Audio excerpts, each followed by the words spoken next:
పంట అవశేషాలను చాలామంది రైతులు అందులోనే కాలబెడుతూ ఉంటారు. సో, దానివల్ల కూడా చాలా మటుకు అనర్థాలు ఉన్నాయని మనకందరికీ తెలిసిందే. ఎలాంటి అనర్థాలున్నాయి? అవి పంట అవశేషాలను నేలలో దున్నితే ఎలాంటి లాభాలున్నాయో ఇప్పుడు తెలుసుకుందాం. వేసవిలో పంట అవశేషాలు, వ్యర్థాల యాజమాన్యం ఎంతో కీలకమని కూడా మనకి ఎప్పటికప్పుడు శాస్త్రవేత్తలు, అధికారులు వెల్లడిస్తూనే ఉంటారు. రబీలో వేసిన లేదా క్రితం పంట అవశేషాలను పొలంలో వదిలేయాలి. పైరుకు ఆశించే పురుగులు, కోశస్థ దశలు అనేటువంటి ముఖ్యంగా గులాబీ రంగు, శనగపచ్చ, పొగాకు లద్దె పురుగులు తెగుళ్లను వ్యాపింపజేస్తూ ఉంటాయి. శిలీంధ్రాలు పంట అనంతరం అవశేషాలపై మిగిలిపోతాయి. మళ్ళీ తర్వాత సీజన్లో పైర్లకు తెగుళ్లు వ్యాపించేందుకు కారణం కూడా అవుతాయి. ఈ క్రమంలో పంట కోత అనంతరం అవశేషాలను రొటావేటర్తో నేలలోనే కలియదున్నాలి.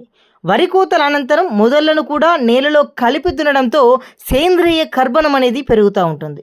జింక్, కాపర్, ఇనుము, మ్యాంగనీస్ వంటి సూక్ష్మ పోషకాల లభ్యత మెరుగుపడుతుంది.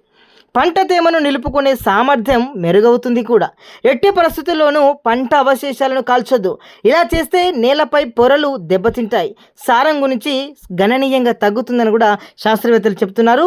ఇక మీరు కూడా పంట అవశేషాలను కలియదున్నారా లేక కాల్ చేశారా? ఒకసారి కామెంట్ చేయండి.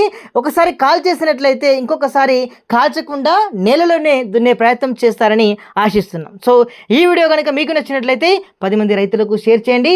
ఏ ఉత్సవం టీవీని ఇంకా కూడా సబ్స్క్రైబ్ చేసుకోకపోతే సబ్స్క్రైబ్ చేసుకోండి మిత్రులారా.